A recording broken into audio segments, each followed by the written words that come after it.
Hey, y'all, listen, my computer being slow today.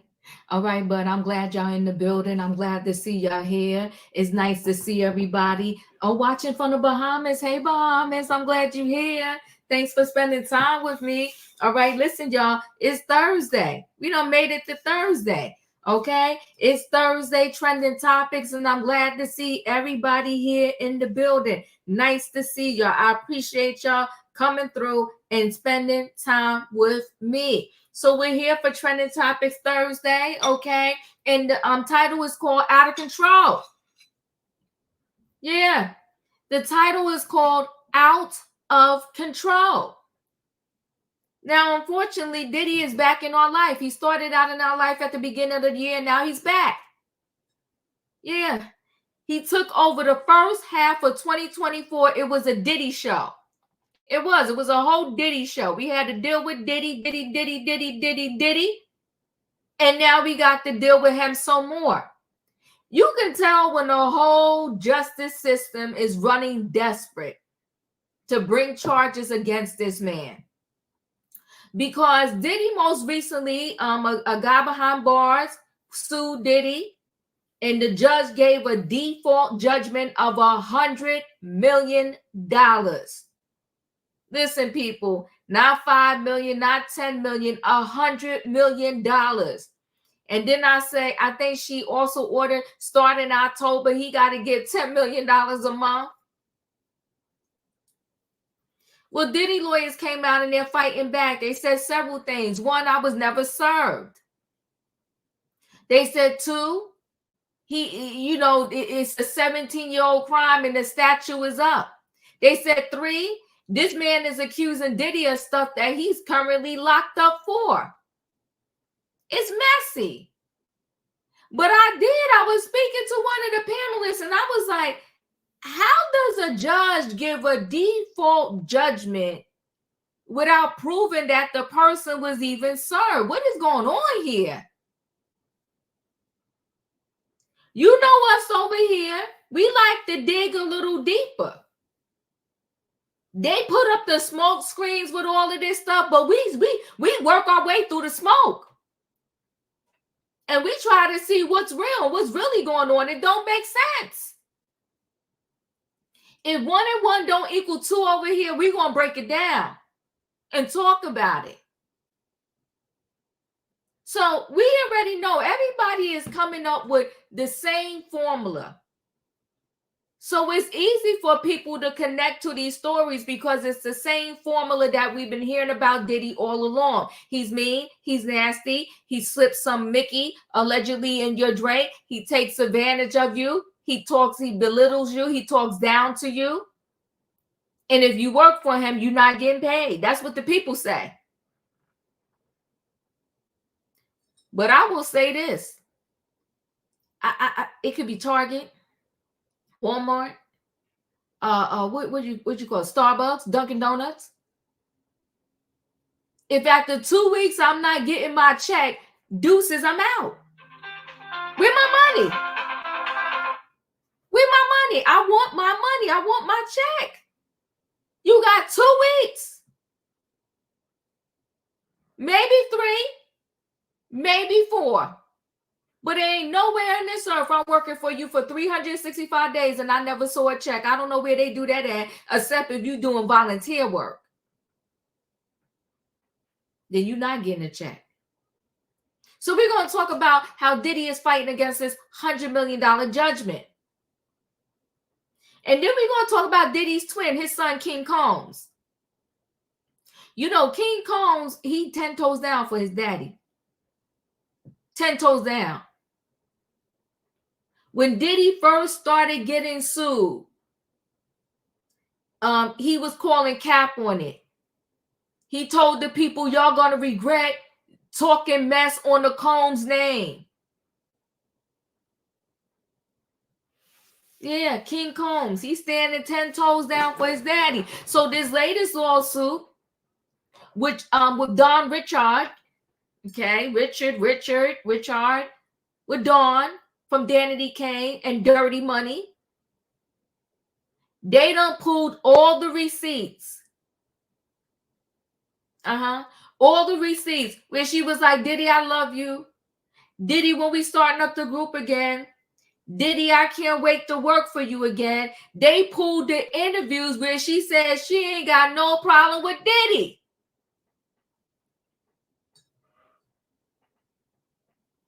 They pulled the receipts. Now, let's be very clear. Very clear. I don't doubt a word that she's saying, that these things happen to her. But see, what you do when said things are happening and after it has happened and you got out of it, it matters. I don't think there's an interview in these streets where Cassie talking about how much she loved Diddy.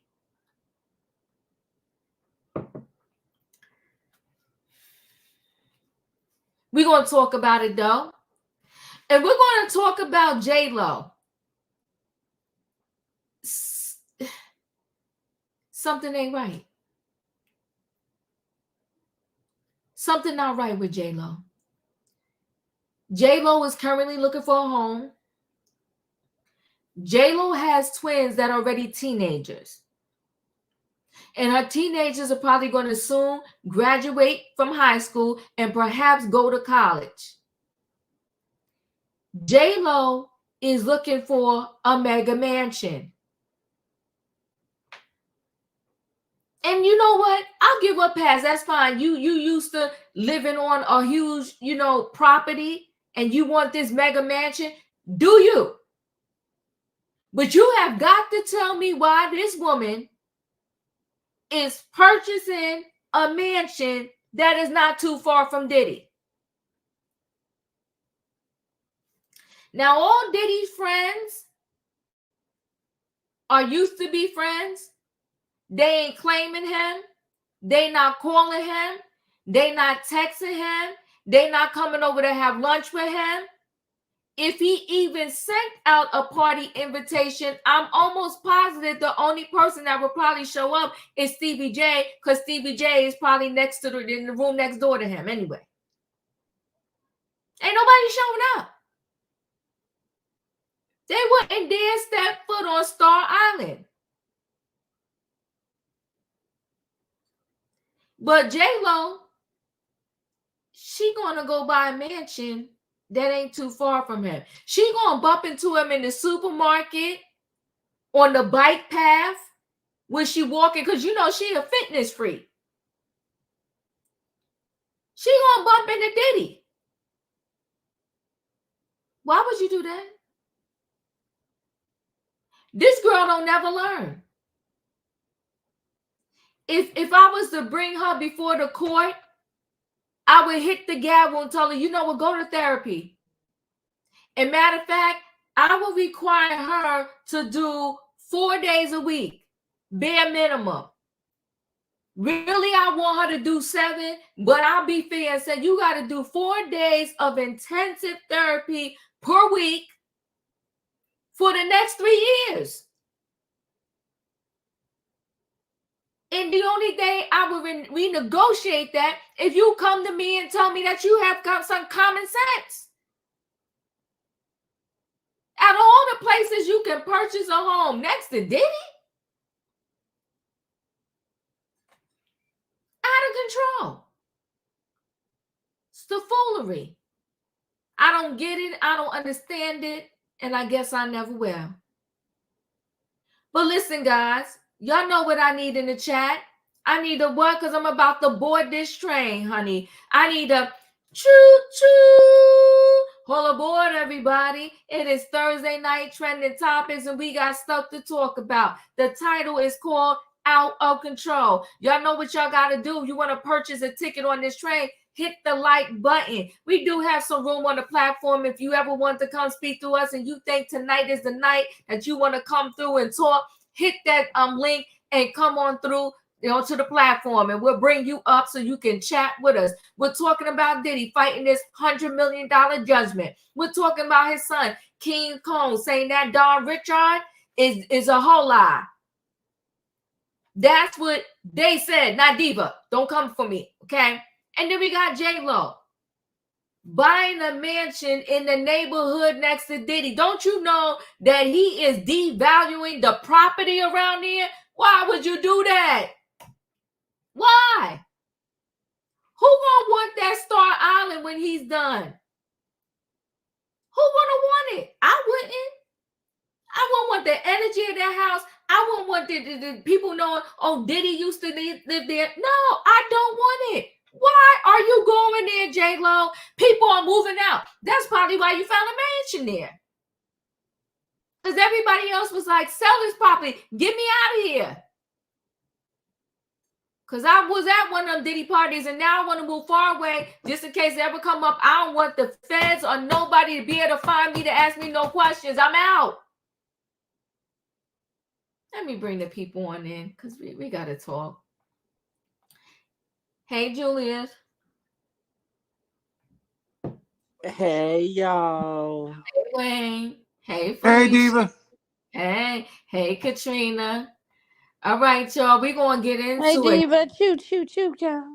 Choo, choo, choo. Yes, all aboard, everybody. Listen, we're going to go ahead and get right into this story. And why don't we go to this $100 million judgment, default judgment. And this judge literally saying that this man starting next month need to start paying $10 million a month to pay off this $100 million to a whole man that's behind bars.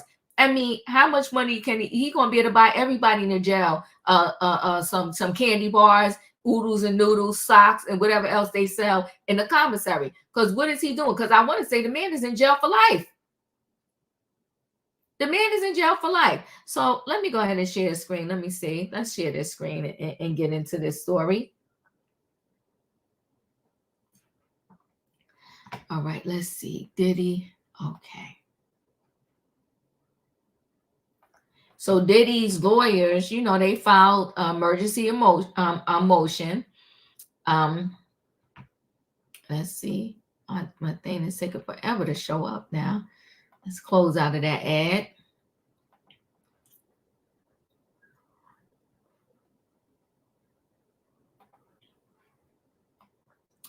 I don't know why. Okay, that's it.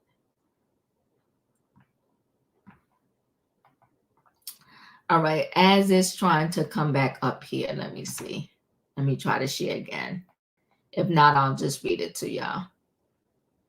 But while I'm pulling this up, everybody hit that like button. Y'all know what to do.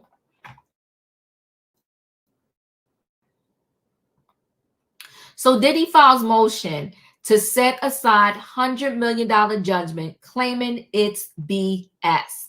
Diddy's fighting back against the massive $100 million default judgment leveled against him this week, claiming he never received a copy of the lawsuit. And even if he had, the statute of limitations ran out years ago. The controversial music mogul filed the emergency motion to set aside the massive judgment Thursday, saying the plaintiff, Derek Lee Cardello Smith, never served him with a lawsuit, and he didn't know he had to handle the matter until news outlets started reporting on the judgment. Worth noting, Diddy's lawyers aren't just trying to get the case thrown out for failing to serve him properly. They're denying all wrongdoing wholeheartedly. They say the fabricated and plausible allegations are completely fabricated. Even if the allegations were true, which again, Diddy lawyers say they aren't, they say the statute of limitations ran out nearly 17 years ago. Diddy's teams also slamming the lawsuit as frivolous because they say the man who filed it is a convicted R who is lying about all of the allegations in the lawsuit. They also claim he has a history of filing lawsuits the courts have labeled as frivolous. And that is the Derek, the man that is current, that sued Diddy and got the default judgment. Cardello Smith was awarded $100 million from a judge after Diddy failed to respond to the complaint Cardello Smith filed in June. Cardello Smith claims back in 1997 he and Diddy were having relations with a group of women when he felt Diddy's hand touch his butt. He claims Diddy later spiked his drink, and when he awoke, Diddy implied he S.A. Cardello Smith. The judge set up a payment schedule $10 million a month beginning October 1st.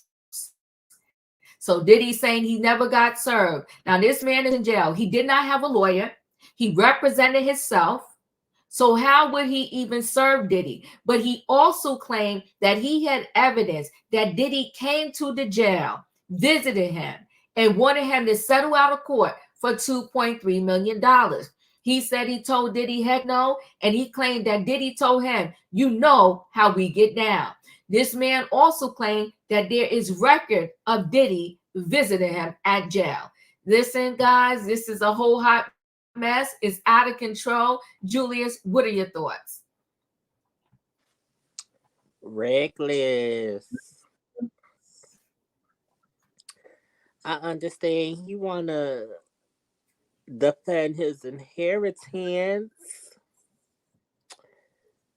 but Justin Combs better tread lightly. Cause ain't he a grown man now himself, and stuff has recently Wait, come what are out you about. talking about, Justin? What are you talking about, Justin Combs? This is we're talking about the $100 million loss, the Oh, we default just talking judgment. No. about the 100. I'm Listen, gonna come back to you, Julius. yeah, come What back are to your thoughts?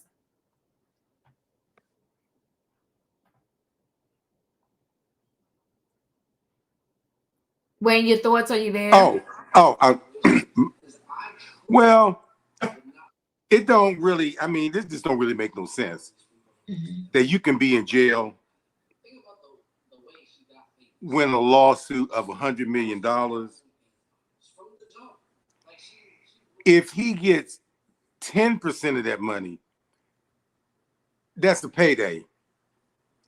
But it just seemed like it got to be more to it than this. I just can't, if he say he didn't get served, it must be more to this because this don't make no sense. Somebody get $100 million and they say he wasn't. Diddy said he wasn't served, and it's past the statute of limitations. What we missing? I mean, isn't that the law? I mean, if it's past the statute of limitations, you can't do nothing. Well, he The did it. same way, huh? He did something and they allowed it to go through, right? Yeah, I mean, not unless he a good jailhouse lawyer, and if he get that money, he ain't got to split it with nobody. He ain't got to pay no lawyer,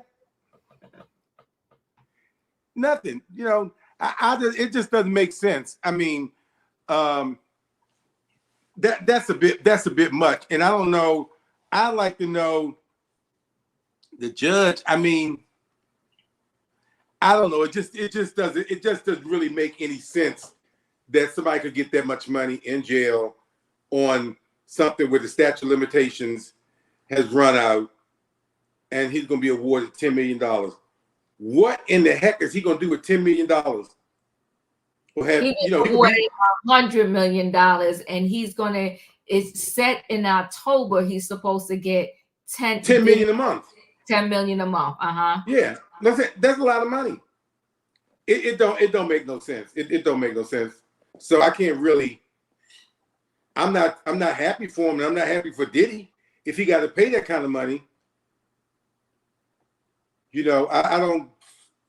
Now unless he just really he got served and he rejected it or whatever reason, I'd really like to know. How does an inmate serve somebody though? How's it? Well, the inmate doesn't have to serve. You get somebody else to serve.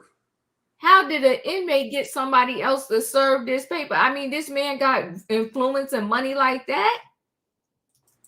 Yeah. It don't make sense. Not unless they just going after him because he did it, and looking at all the other stuff and just says, "Oh, let me jump in on this." That's more it. I think he done done the wrong, for the rest of his life, but to have people just jump on the bandwagon and get a payday, and the stuff had. I mean, if it, like you said, if it hadn't been verified, he didn't get it served. It just sounds too confusing to me that this could happen. And I would be shocked. I'm gonna be waiting. I hope you do a follow-up on this to see if he get that $10 million October 1st. He ain't getting nothing because they filed the emergency judgment. Katrina, you're up. Hey y'all, Diddy need to stop tossing these people salads and keep his hands to himself. And you know they always have those. He been in there. He got life, so you know they always have lawyers and stuff in the jail. They're giving people advice because everybody a lawyer in there. But the thing of it is, he have the you know they have computers and stuff in there, and I'm quite sure if he drew up some papers or stuff, he can print those out on the computer and he can have them sent out to serve Diddy. Diddy be so high he probably didn't realize he got paperwork. But $10 million a month, even though he's getting 100 million, he got awarded 100 million. That's more than what Cassie got. But either way, um I can't feel sorry for Diddy because of the things that he done, but I'm not gonna judge anybody, but I'm just saying the things that he's done, the money that he took from other people off their hard work and off their backs, giving it to his mama, and he living the lavish life when his artists living the poor life. I can't feel sorry for him. I'm sorry. If this man getting $10 million in jail, I hope he send me a little bit so we can I can go to the I don't want the commissary food out of the jail, but I can go to the commissary. I can go to the commissary on base and buy food. Cause if he get $10 million, the whole jail house gonna be happy. But Katrina, find we'll a see how way it and go. go marry him. You done bump your head. Listen, I don't know what Delicious did to the fight with the five what was it Central Park 5. Delicious married one, but either way, um we'll see how this goes because this is just it's weird. But they have those. I mean, they can do stuff that's legal as long as they get them legal papers in that jail. Felicia can account to that, but we'll see how it goes. That's all I got, Eva. I appreciate you. Felicia, you're up. Well, good evening, everybody, and happy Thursday. So I've been thinking about this. Mm-hmm. I'm really thinking about it. Like all these things going on, all these different lawsuits, all these people coming out, and then there's some guy in a jail. And yes, you're right, co-counsel. He could, you got good free time in jail sometimes. You can go in there and people will help you put together a document or two. But I'm thinking, well, what's up with this judge? The judge is not making sense. That part. So I did a little bit of research. Okay, come on. Okay. And we have here in the Michigan State University Public Media an article from 2022, and it's titled Pay to Stay. Jails in Michigan and across the country are billing people for time behind bars. So I scrolled down into this article, and it says pay to stay policies vary widely at Michigan jails. In suburban Detroit, the Oakland County Jail has billed more than $27 million over 2 calendar years from pay to stay fees that cost $60 a day. But the jail serving Michigan's second most populous county has clawed back only a small fraction of that money, having brought in $565,353 from the fees over the 2019 and 2020 fiscal years, according to the information provided by the sheriff's office. Not all Michigan jails charge pay to stay fees, and the places that do vary widely in how much they charge. Some bill convicted people for their time in jail, including pretrial detention, and others charge only for time post-sentencing. So I went to look at where this case was taking place, and this place is taking place in a county called Lenawee County, Michigan. And this is where this judge and this case was held. And they have this program called Jail Reimbursement Program to make prisoners pay for the time they spent in the Lenawani County Jail. State law allows jails to collect for room and board, medical, and dental services. And that's where I think this piece comes in. He's in there for life. They want him to pay.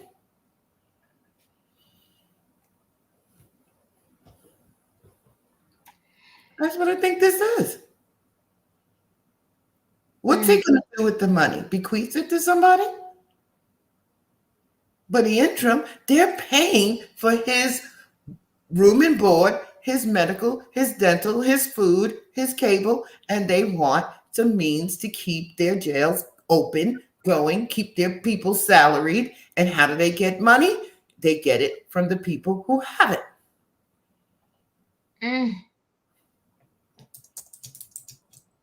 That's what I think. I'm done. I appreciate you and thank you for doing that is a lot. That's a lot for even like I said, Diddy did some stuff, but that's a lot. That's a lot of money. We haven't seen nobody got award that much.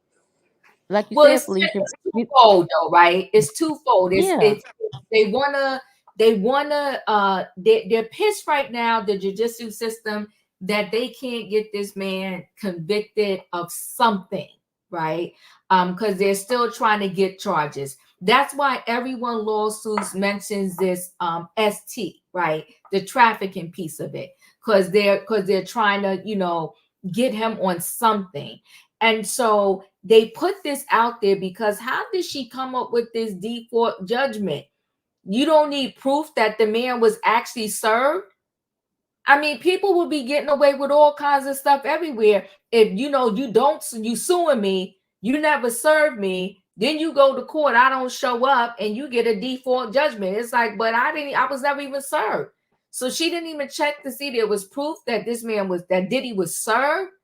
And then you put in some outrageous judgment, and he doesn't even have that much stuff that he talked about Diddy allegedly did to him to warrant $100 million. So I do believe, Felicia, you hit the nail on the head.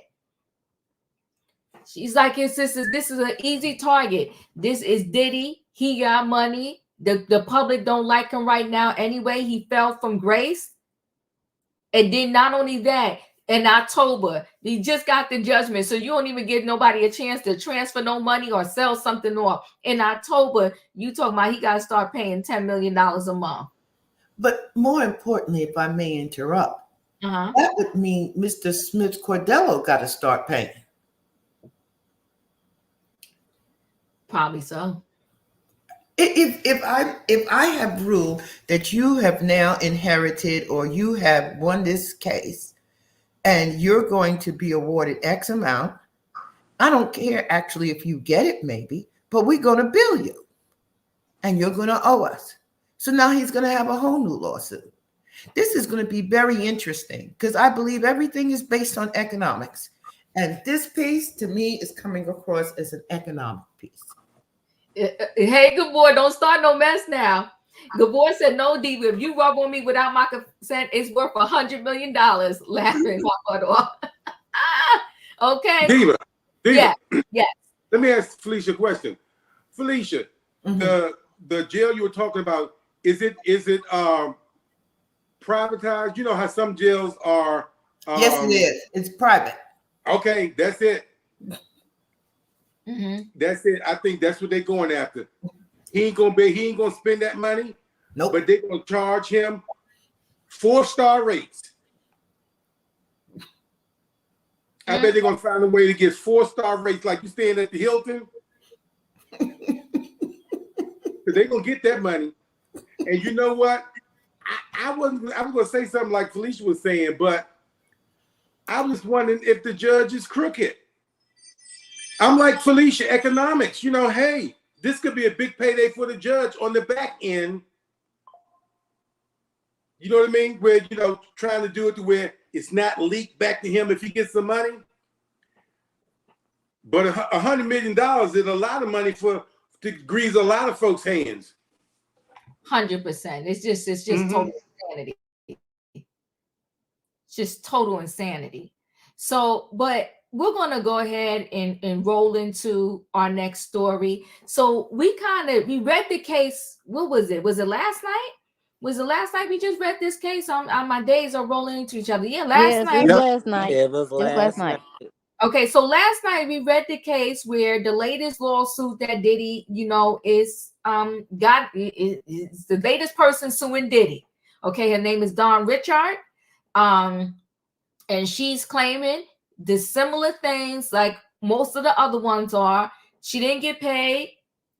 She's owed money for royalties, tours, and everything else she did under Diddy. He belittled her, demeaned her, didn't let her eat, took advantage of her, didn't give her the right due on the latest project, the Love album. And then she adds that she saw it with her own eyes. She saw, Cassie be abused, and she saw Kim Porter. Something happened to Kim Porter. So now King Combs, because King Combs, Diddy can count on King. Okay, King Combs came out, he calling Cap, and he's saying, they showing the receipts. So let me just do a reminder before we get into the receipts that they got there. So hold on one second. Let me just make sure I pull up the right screen here. Is it? Let's get a reminder. And in this, when she talked in her lawsuit, she also dimed out Usher. I want to say, I forgot who else she said. She said they all saw it too. And nobody said anything. So let's play this. To get here, she did not want to hide. Why should she hide her head in shame? She has not done anything wrong. Dawn Richard had once been on top of the world. She was a rising star and a member of the popular girl group Danity Kane, with hits like Showstopper. This is for my ladies in the 280s Mercedes.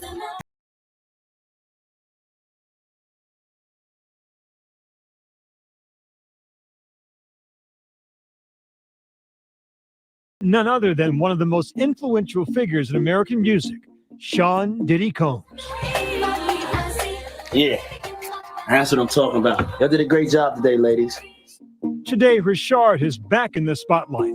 In a damning new lawsuit, she's accusing her former mentor of sexual battery, forced labor, and gender-motivated violence. These are all allegations that have become shockingly familiar against Diddy in recent months, as he has faced lawsuit after lawsuit from women and men who have accused him of all manner of bad behavior. Richard also claims she witnessed him abusing his former girlfriend, Cassandra Ventura, better known as Cassie, on numerous occasions.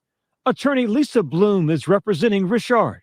Dawn had the choice to file the case as a Jane Doe, and she chose not to do that. After giving it a fair amount of thought, she wants accountability. She wants justice. An attorney for Combs tells Nightline, quote, "In an attempt to rewrite history, Dawn Richard has now manufactured a series of false claims, all in the hopes of trying to get a payday," adding, quote, "It's unfortunate that Miss Richard has cast their 20-year friendship aside to try and get money from him.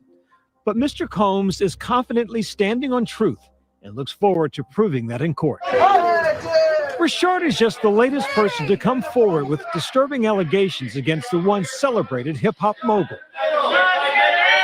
Diddy has been under criminal investigation for months by federal prosecutors here in New York. And if there are criminal charges, many of them may look a lot like what some of these individuals have been describing.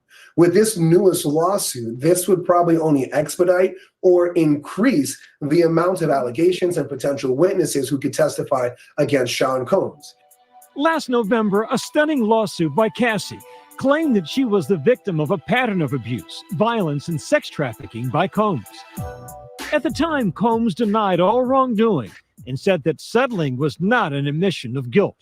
Then, this explosive video. We're going to begin tonight with the alarming images now emerging of Sean Diddy Combs. The new video obtained exclusively by CNN. Diddy's flying through the hallway of this hotel, and he's so brutal. And Cassie is so small and just appears to be so broken. Like, there's a point where she just stays on the ground. It's so difficult to reflect on. Combs, now 54, acknowledges assault of Cassie in a message posted on Instagram days after the video surfaced. I was up. I mean, I hit rock bottom, but I make no excuses. My behavior on that video is inexcusable. I take full responsibility for my actions in that video.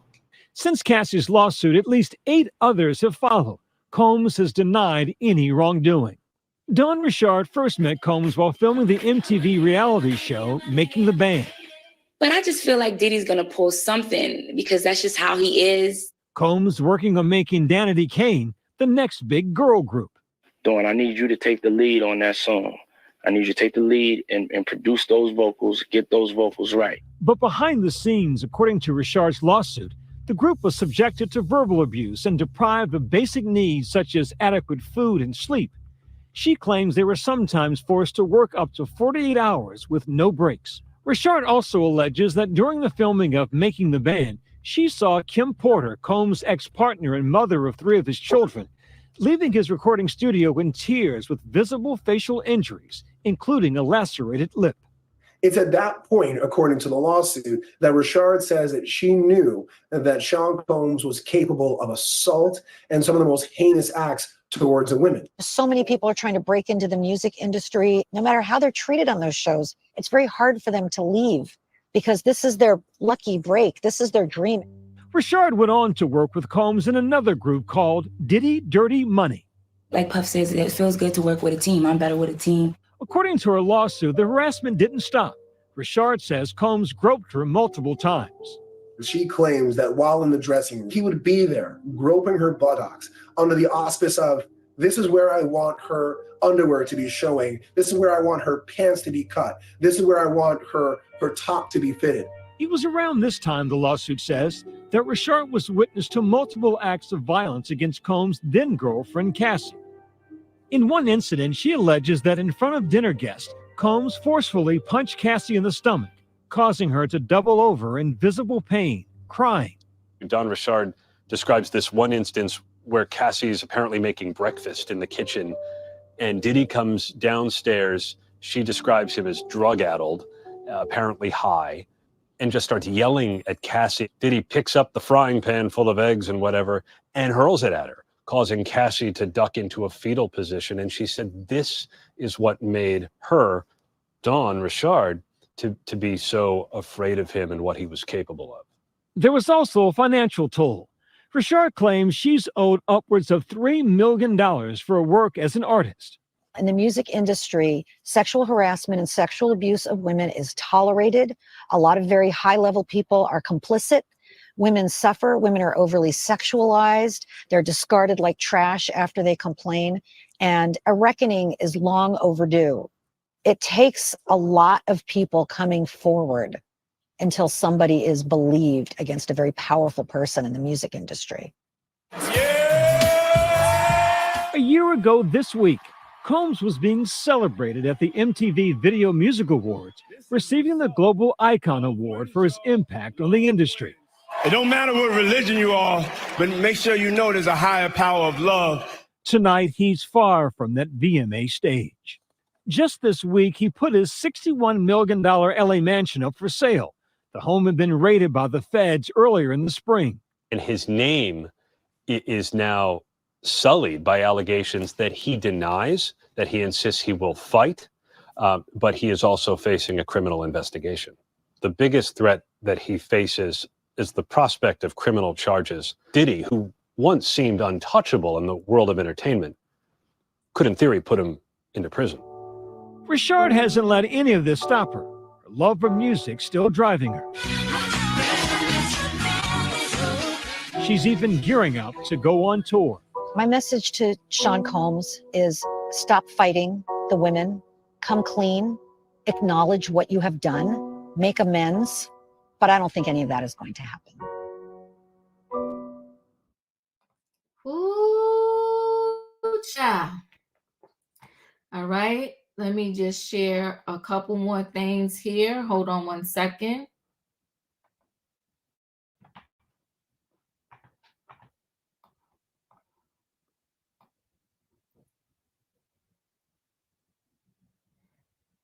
Well, here she named oh wow, Don Richards alleges Diddy once punched Cassie in the stomach at a dinner where Usher was there, Neo was there, and other high profile guests. Okay. So she's saying a lot of people were there and witnessed Diddy doing said thing. I'm trying to here it is, and let's listen to this really quickly.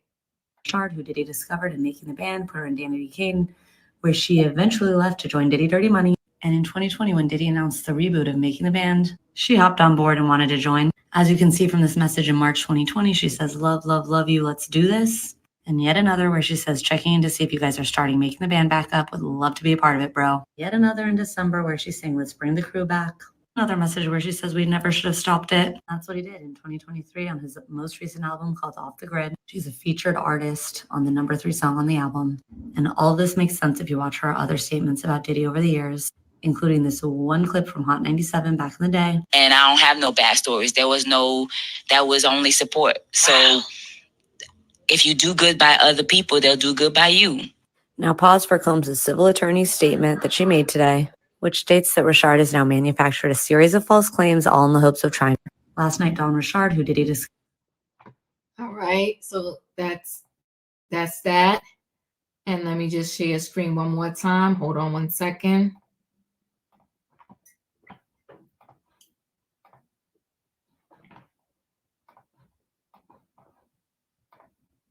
Oh, shoot.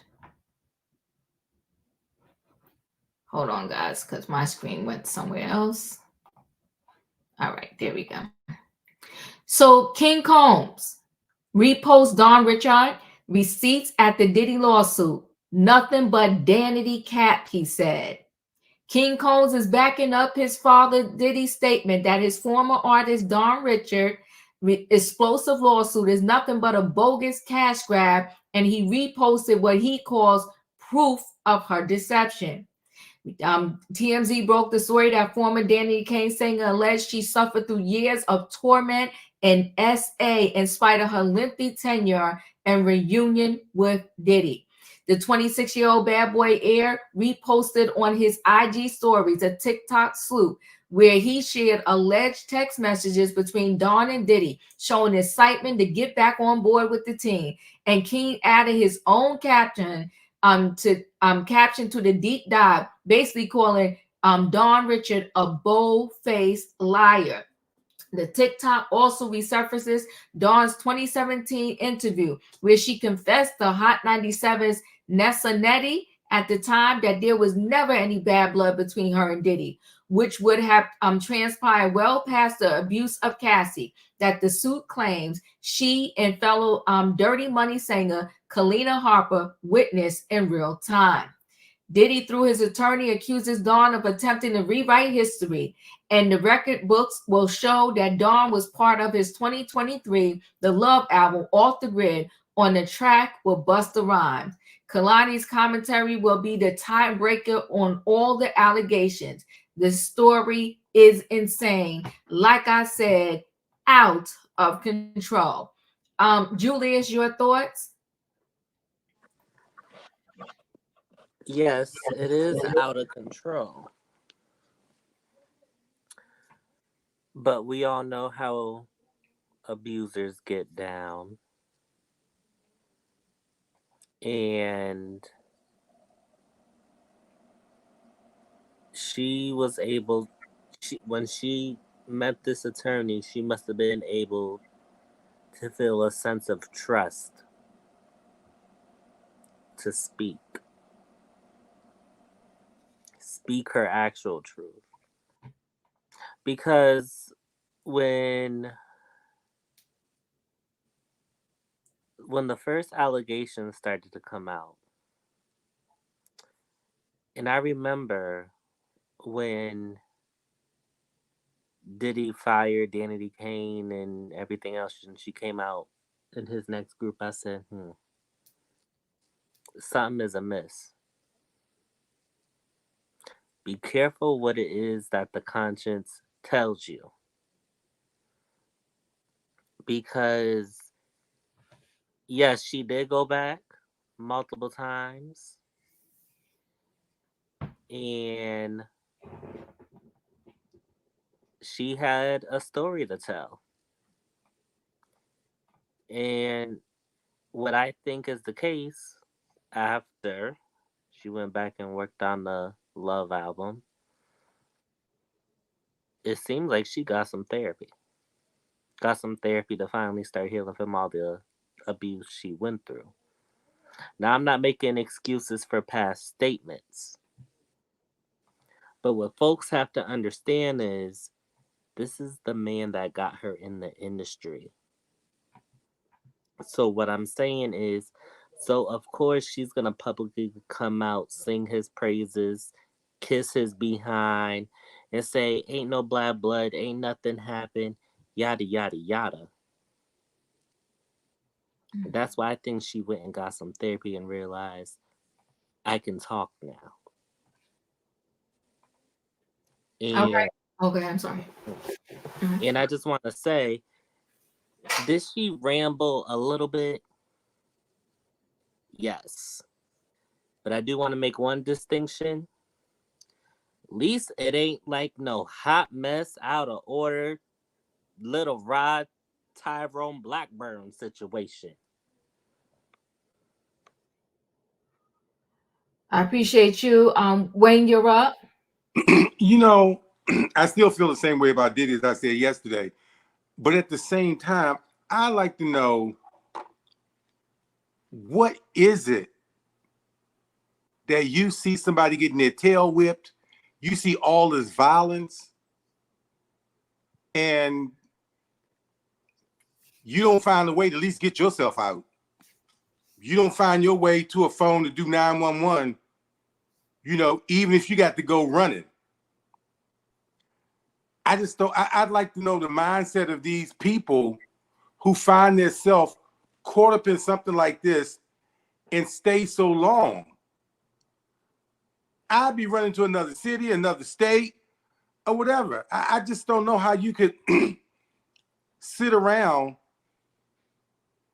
and see people get abused and you stay. I would be scared. I'm going to be next. I mean, if all this is what they're saying, they saw this, they saw that, people's lips busted, all this other kind of craziness, and you hang around. I never want a career to be, or want a career that bad to say, okay, I can handle this, because at the end of it, it's going to be a pot of gold.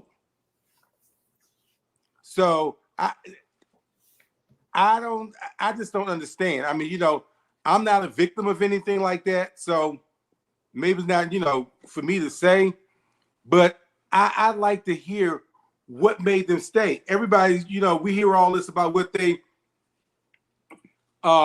he did, but nobody's coming forth and saying, well, the reason I stayed, XYZ, or whatever. But I just can't see people staying around seeing people abused and you ain't trying to get up out of Dodge. Money, I don't want to desire money that bad that I'm willing to risk my life, see other people lives getting, risked, and I'm like, well, it ain't gonna happen to me. So I don't know if, I mean, and this, I think you said in the beginning of the year when we started with this, somebody said something like, this just is like the beginning. More lawsuits are going to come and come and come and come. And now it's almost like, how do you say it? Everybody want a piece now.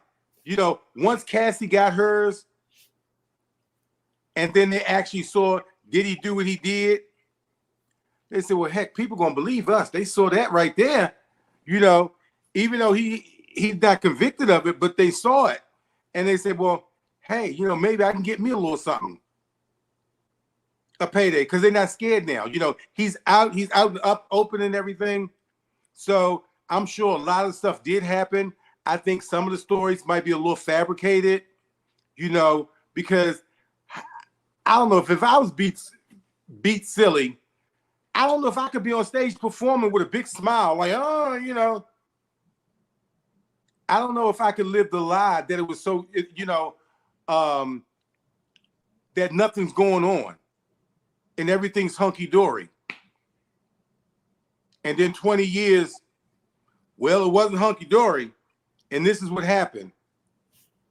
And since, I will say this about Diddy, it's easier for people to believe you when they just saw other stuff that happened. So I'm not saying these people are lying, but it is a lot easier to come through with a lie, you know, when you got all these other people trying to get a payday. Yeah, it's easy just to say he did this. You know, if they get $1 million, if they get $100,000 just to shut up, that could be a big come up for them. So I don't understand the mentality of people like that. I know they say Stockholm syndrome and all that stuff, but everybody got Stockholm syndrome. Everybody. And then come on, Wayne, and then it happens the end. She woke up once she heard Cassie's story, but you knew her story because you said it out your own mouth. You knew her story because you said out your own mouth you was trying to save Cassie. It's confusing. Folks looking for a payday. And like Felicia says, all about economics. Katrina, your thoughts? Yeah, like we said last night, he probably did those things. But girl, if he didn't pay you the first time, what make you think he's finna pay you again? If you're doing all this stuff and you didn't get paid for it, why are you going back? If he's abusing you and doing this to you, touching you here, touching you there, and yet still you was happy. Yeah, I know Jules was saying that, you know, she was saving face because she was working and he was in the industry. But then at that point in time, you done locked me in a car and it's cold and it's stink. When I did get out that car, you wouldn't see me no more. Daddy, here, we going together. We leaving together. I'm gone. I can't do this. And if your daddy didn't have your back, then you really, really got a problem. And like you said, y'all waited all this time to come back to say that he didn't pay you. Why you just didn't go for the money part? You didn't have to put the other stuff in there because you want to make your lawsuit more believable, which we're not saying that he didn't do those things, but it's already out there that he has done those things and everybody know his reputation. But you saying you didn't get paid, so just get paid. You putting everything else in there, bringing this in, bringing that in, bringing this in. We already know the story. We know Cassie's story. And why Cassie cooking eggs anyway? Isn't Diddy a billionaire?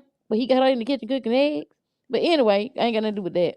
But what I'm saying is, you should have just sued for your money and left the other stuff out. But like you said, they want to up this lawsuit. They want to put some more dirt in it, throw some more stuff on his name, which his name is already mud anyway. But I'm just saying in general, I don't see the point of bringing Cassie in, saying this, saying that, to get your money. Just say he didn't pay us, and I'm suing him for for my payments, for my work. That's what I want from you. Anything else, I'm good. I just want my what I earned and what I deserve. That's what I want from you. And maybe he would have did that. But then again, Diddy don't pay nobody. So it goes back to me saying, why are you going back to him to do a reboot when you didn't get paid from the first? It's just crazy and ridiculous. I don't get it. But maybe we'll see what comes out in this lawsuit. But she handled it wrong. You didn't do it the right way, girl. You should have just went for your money and left the other stuff out of it. That's all I got, Diva. I appreciate you. So Lizzie said, I believe he was abusive to Dawn in some form. Absolutely. Because he like that to all that's around him. He's a bully. He's a bully and a whole lot of other stuff, right? And someone said earlier, they said, just go look at the footage of Making the Band. Well, every reality show, we can look at the footage and assume something, right? because a lot of people said America's Next Top Model. Those people on there said they were not treated well. If you collect and go speak They to wasn't. any one of those models off of that show, most of them are saying they were not treated well, like at all. So Yeah, they say Tyra was a B. You gotta go by, you gotta think about some things that could be brought up. Oh, they want to bring up Making the Band. We'll bring up the footage of all these reality shows. All these reality shows show drama. So you gotta get a little more umph to this thing. But I'm telling you, not that I would defend him, but if I was his lawyer, the first thing I would say is he was dreadful. He was awful. Why the heck did you go back in 2022? Why was you texting this man? I love you. When you going to start it up again? Felicia, your thoughts? Yeah, I think she was texting. She loves him because she loves him. She still do. Oh my God. Yeah, she still do. You know, it's unfortunate because the one thing about, there's so much, and I don't want anybody to misunderstand me. There's a lot of cruelty, a lot of wrong in all of these stories. But the one that keeps bringing me back to, I'm not understanding, is how you keep working for free. This piece is critical to why any of us do anything of what we do. And let's say we have an agreement and you're not holding your end of the agreement. Let's say I'm supposed to get paid the 6th day of every month, X amount of money. And we are now 8 months in and I have not been compensated, but I choose to remain. Even a year out from that, if I decide to go sue you for those wages, I can because we have an agreement. She does not refer to ever having an agreement to have been compensated by him. And that's the problem I had with her suit, her complaint yesterday. Okay. And when she closed out the complaint, she didn't even ask for a specific amount of money. She said she's going to let the jury decide. She always letting people decide what her worth is. But this is what is owed to me. These are the hours I put in. These are the days I work. This is why they have this thing called a timesheet and a login and all of this stuff. Come on now, you better document where you've been, what you've done, how many hours. We didn't eat, we didn't sleep. Well, were you supposed to incorporate that into your agreement? Yet you saw, like Katrina said, you saw Cassie making eggs? It's just not adding up. I don't believe that she had an agreement to be compensated for anything outside of whatever MTV was paying her. I think everything else was pro bono. Yeah, let's get back together, because even in those texts you show, she didn't say nothing about where my money. No, she sure didn't. She didn't say where my money. Hey, good to hear from you. Meanwhile, where's that check? Where's my money? I'm still waiting. I need it. Right, been needing it. We have, these are real people with real conversations, the same way we have them. And if someone owes you money, he's supposed to give you money. That's what you're talking about. So we don't have any of that. So good luck with that. Again, like someone said in the chat last night, and I said it again, this is a witness statement. This must be to help somebody else's case, because this is not going to help hers. I'm done. Ooh, I appreciate you. We're going to move on. I wish you all the best, because I think I said it in the beginning all the time. It is no doubt that some form of everything these people are saying probably definitely happened. But it's like how you write things up and go about it, it matters. It matters. Let's not throw the distraction in there. Let's keep it straightforward, tell the truth so we can get down to it. Give me my money. Because I worked. She said she had to do videos. And to me, you should have found all the clips when you went there and you was promoting that Diego And you said you wasn't compensated, but like Felicia said too, was there some written agreement or a text message that said you was going to get paid XYZ dollars to go promote this? What did that contract that you signed, what did it say? We hear these people are so desperate to be who they want to be, and they're so desperate for the money that they would give up their soul to do it. And I'm telling you, in the day and age of the TikTok, the Instagram, and all this social media, you can promote yourself. But are you willing to do that? Some people, they want an employer because they don't know how to be an entrepreneur. They don't want to stay in there and do the legwork and the footwork to promote and do that thing for themselves. I heard that Nene Leakes dropped her lawsuit against NBC Universal. Now she got a show. Now she's doing a red carpet for something. So she talked all that cash money junk. But she dropped her lawsuit against the very people that she was 10 toes down was racist and told us, don't watch the show anymore. Drop your subscription to this. You see how the people play games? That's why I don't let none of them play with my emotions. I do what I want to do. She told us, stop watching Roa. Don't support Bravo. Don't support NBC Universal because she said it was racist. Now, I'm not mad at her. I'm not saying she don't need to work or whatever the case may be, but I'm saying, you hear this? So now all of a sudden you drop your lawsuit. Now they put you on a couple shows and all is well. So this is a Don Richard concept. I will forgive everything if you put me back on. And my thing is, stand by what you believe in. If you felt that you was SA'd, trafficking, done dirty, and you owe your royalties, I'm not going back to you. And every text I send you, I'm going to be like, where my money? And after I heard that Cassie got her money, I would have let her know, Cassie got her money, I'm coming for mine. That's what he would have got for me during the Love album.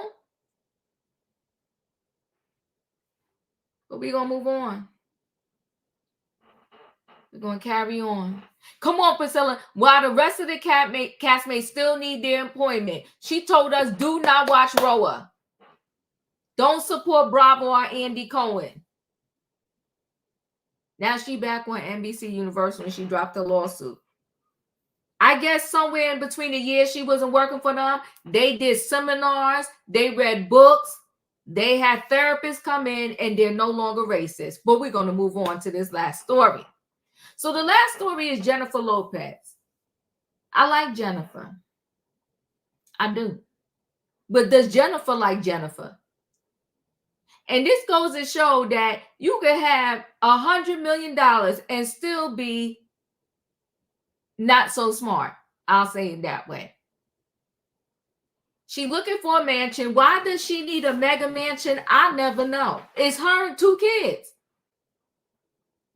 Her and 2 kids. And the kids also spend time with their dad. So sometimes she alone. So she's looking for this mega mansion, but you know what? She wanted to trump Ben Affleck because he bought himself a big, huge property. And they still haven't unloaded that $66 million mansion they bought together that she bought pretty much. Because even though Ben Affleck had money, J.Lo was doing the same thing that Megan Good is currently doing with Jonathan Majors. Just footing the bill for everything. Well, we going to get coffee? I got it. We going to Dunkin' Donuts because you know Ben Affleck likes his Dunkin' Donuts. Don't worry, I got it. The kid needs clothes. I'll take him shopping. No, I'm not doing all that.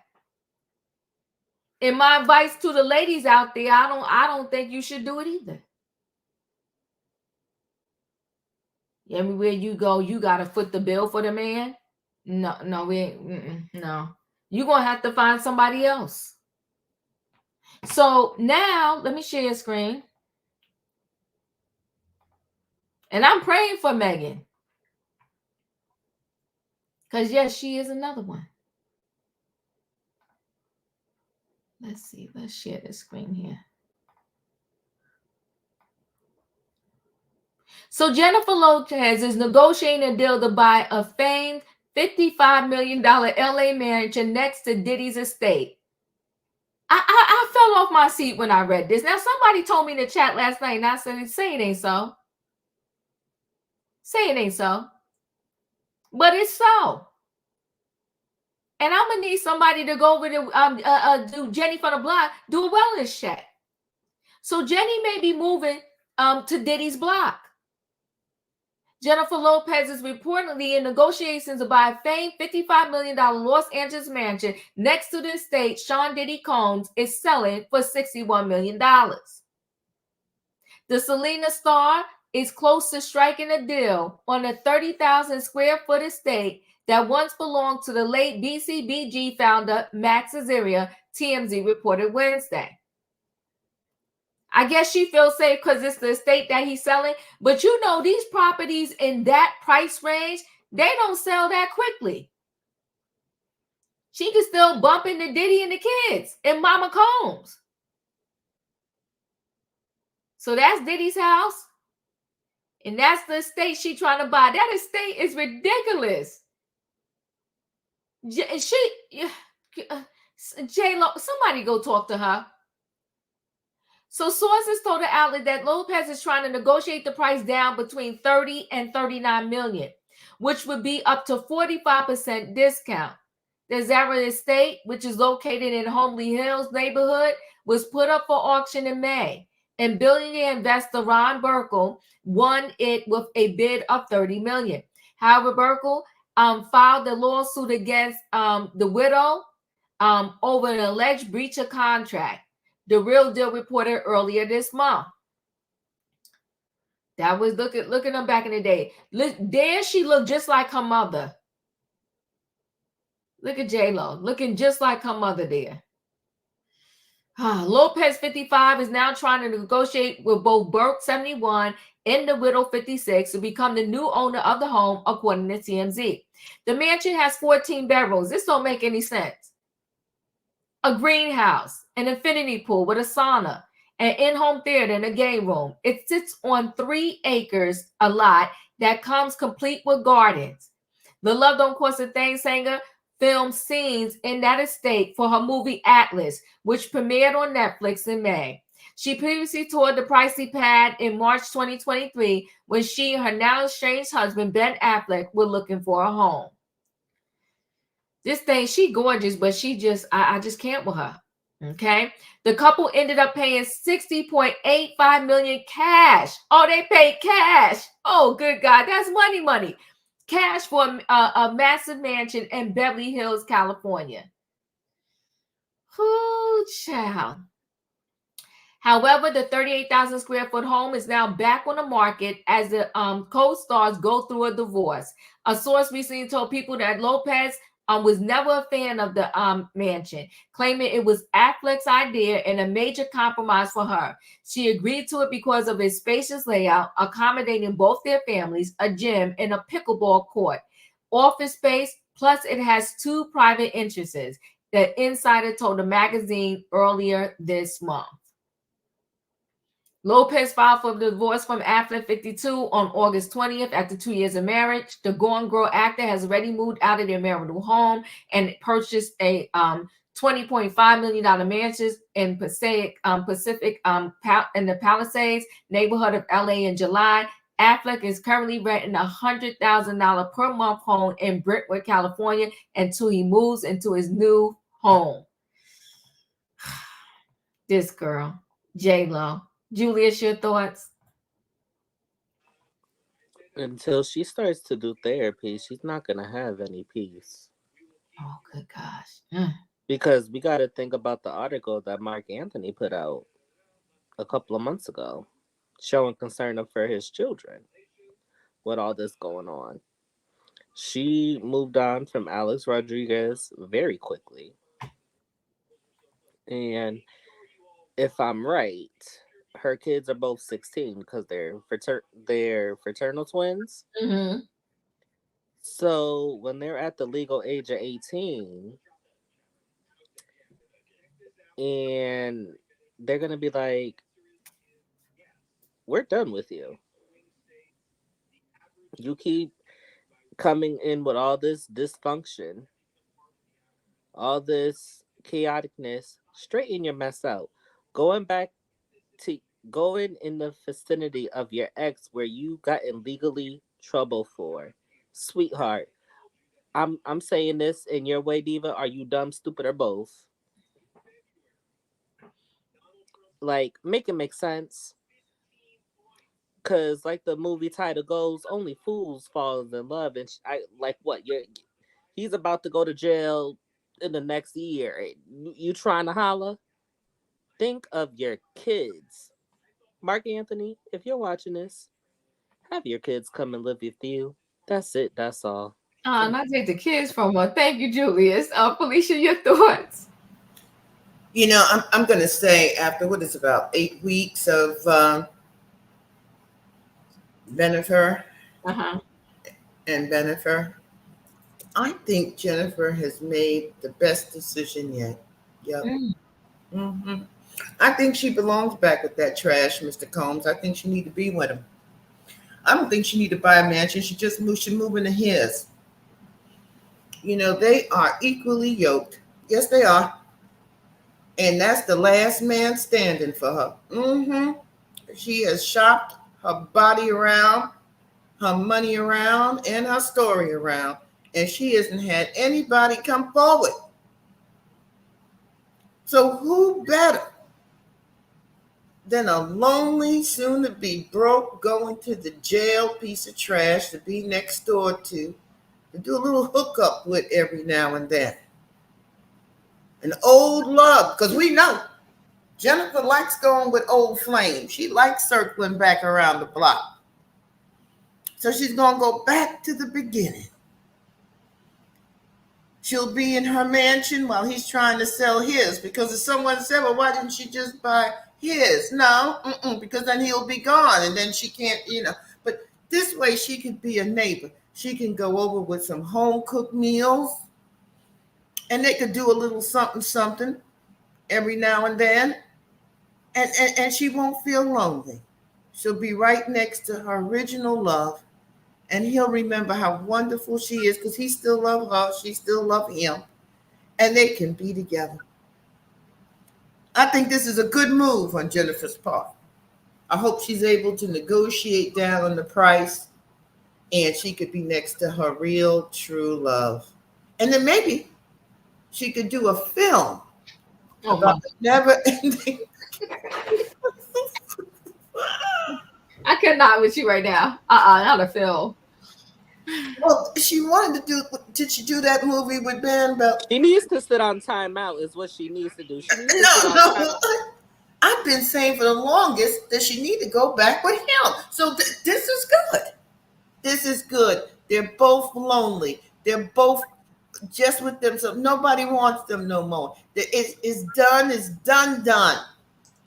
They still have each other. I hope she gets this mansion. Yes, I do. I'm done. Oh goodness. Wayne, your thoughts?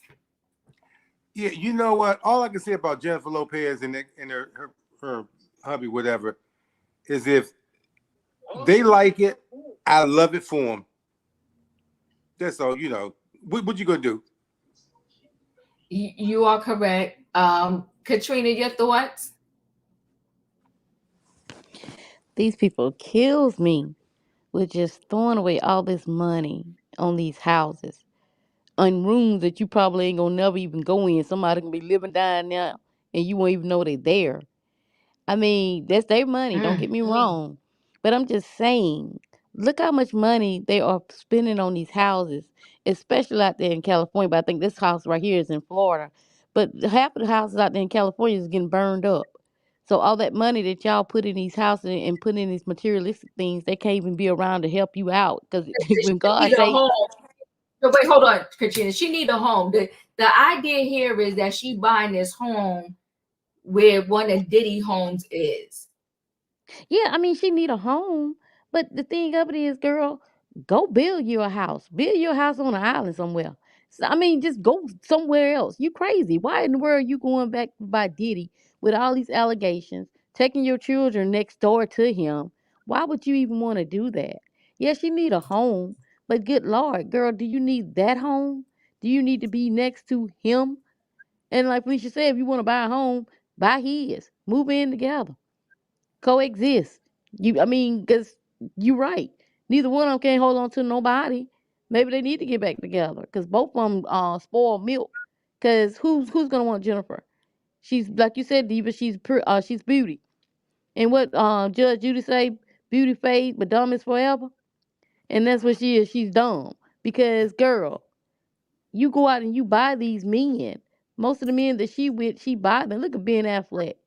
Like you said, she was taking care of it. I'm not saying that a woman can't help a man out every once in a while if he's down on his luck, because men do it for women as well.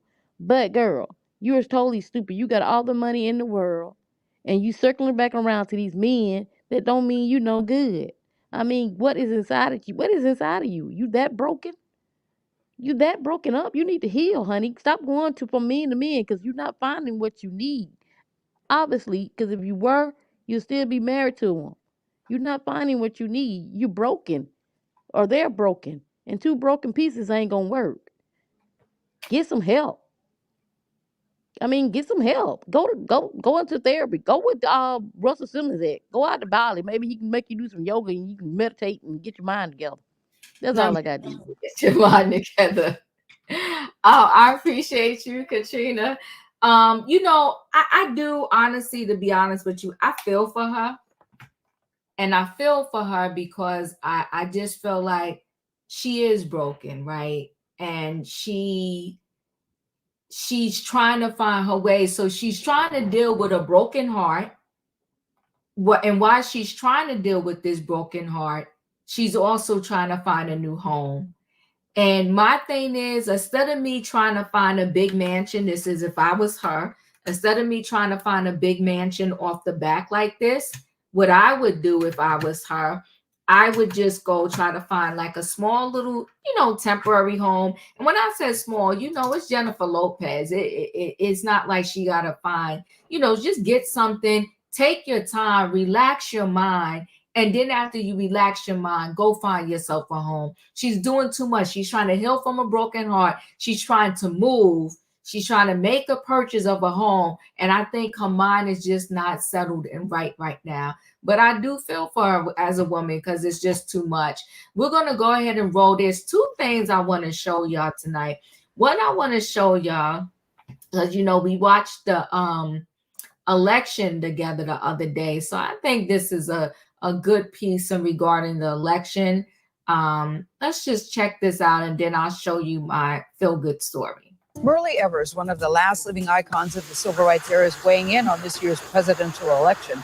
In an exclusive statement to us here at CBS Mornings, her husband, NAACP leader Medgar Evers, was shot and killed in 1963 in front of his family. Evers helped to lead the fight to register Black voters and organize boycotts against whites-only businesses in Mississippi back then. His widow took on his fight for racial equality, and now she is 91 years old, and she is still working. Mrs. Evers is using her voice to make an endorsement. My late husband, Medgar Evers, believed in the power of change. He knew we must never lose hope, even in the darkest times. He often said, "You can kill a man, but you can't kill an idea." That idea, the American idea of justice, has carried us through our hardest days. The fight for justice is far from over, and we need leaders who are willing to continue that fight. Leaders who understand that justice is not just a promise, but a right enshrined in our Constitution. That's why I am proud to endorse Kamala Harris for president. This election is about the future of our nation. It's about ensuring that the sacrifices of those who came before us, like my husband, were not in vain. It's about making sure that the progress we've made is protected. We are not going back. All right, Mrs. Evers, she's 91 years old. You know, we interviewed her last year, went to her house in Mississippi. I remember and she that. said, as long as she is able, she will continue to fight and speak up. It's good to see that she's still doing that. Yeah, and it's good to see her call out the fact that we need new leaders, Yes. young leaders Yes. that are willing to be out there. I noticed that too. Yeah. She said we're not going back. If you watched the debate the other night, Tuesday night, Kamala said we're not going back. I love it. Let me just see. I hope I didn't X out of my other story. There is a movie, and it's based on true events that I want to say is going to come on Peacock. It's called Fight Night, based on a true story. So I think it's coming out either tonight or tomorrow. I don't know, but I think we should all support the movie. So let's close out with this clip.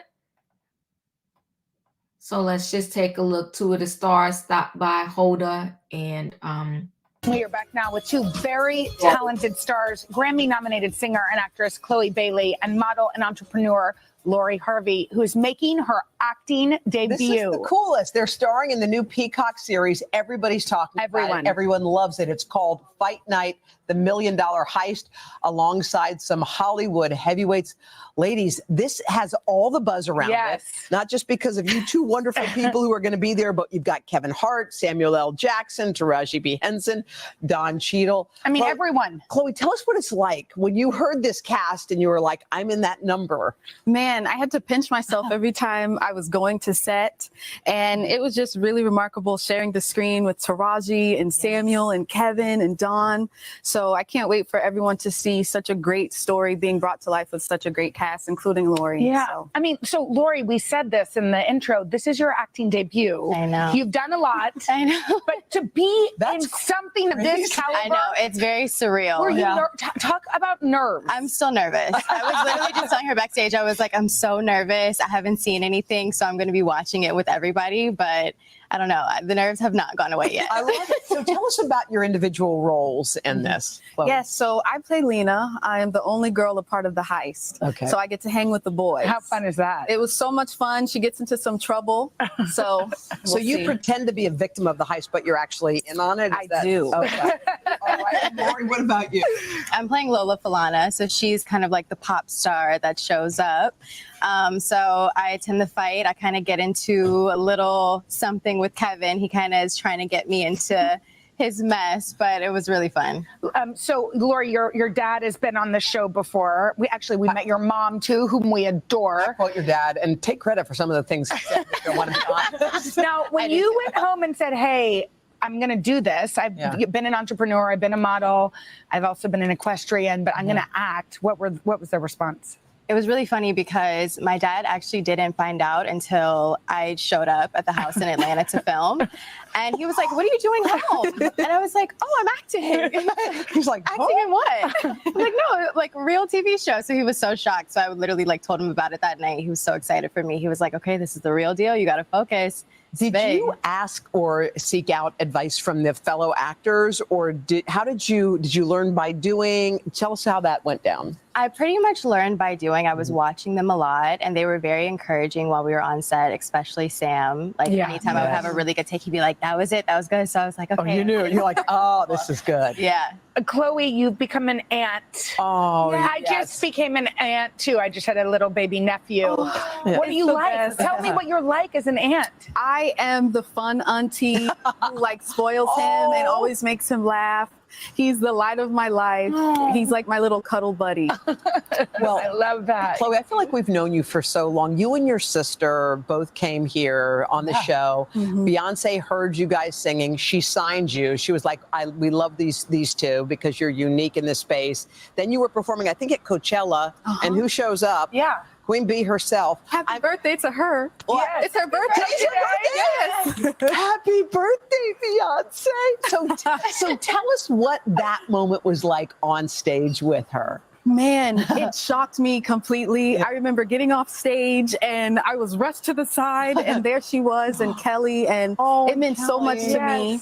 I was happy that I didn't see her until after, because I really would have been shaking in my boots if I knew right before, like, okay, B's about to watch me. I gotta make it perfect. Boom, boom. Do you feel like having these women as mentors makes you want to lift up the next girls coming up, you know, all the women you meet? Absolutely. I definitely have to pay it forward someday because of all of the incredible women in my life who have lifted me up, you know, like Beyonce and my godmom, who's my manager, and even my sister, even though she's younger than me. So of course I have to pay it forward. I love that sisterhood. And you've got some new music, right? I do. Tell us about it. I do. So I just dropped my second album called Trouble in Paradise. I created it in St. Lucia, my new sanctuary. I'm obsessed.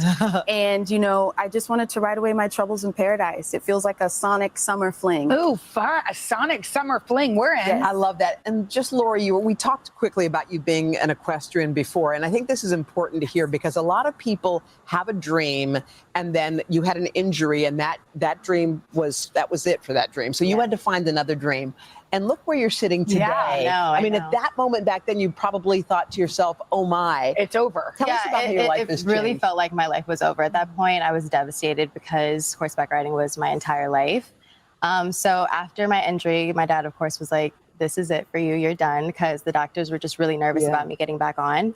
And so it took a while for me to kind of figure out what it was I wanted to do. And then I decided to dive back into modeling. I used to model a lot when I was younger. So I dove back into modeling. That went really well. And then I knew I always wanted to be a businesswoman at some point. I just didn't know what it was I wanted to do. So then I started my skincare line. I had my swimwear line. And then last year I was like, you know what? I think I want to start acting, but I was really nervous about it. So I was like, you know what? Just go for it. Do it. And then this opportunity came about, and I'm so grateful, and I'm really excited about it. I know, and I feel like you're listening to yourself at such a young age, both of you. You guys are amazing. We love y'all. Thank you for coming to see us. Come see us again. And this is going to be big. This is going to be huge. Fight Night, the $1 Million Heist. It premieres tomorrow on our sister streaming platform, Peacock. All right. All right, guys. I'm going to watch it. I hope y'all watch it too. Let me know your thoughts if you do watch it. Listen, as always, I appreciate y'all spending time with me. Thanks for being here. If you did not hit the like button on the way in, please hit the like button on the way out. Good night and goodbye, everybody. I'll see you next time for Trending Topics. Bye. Choo choo. Choo choo.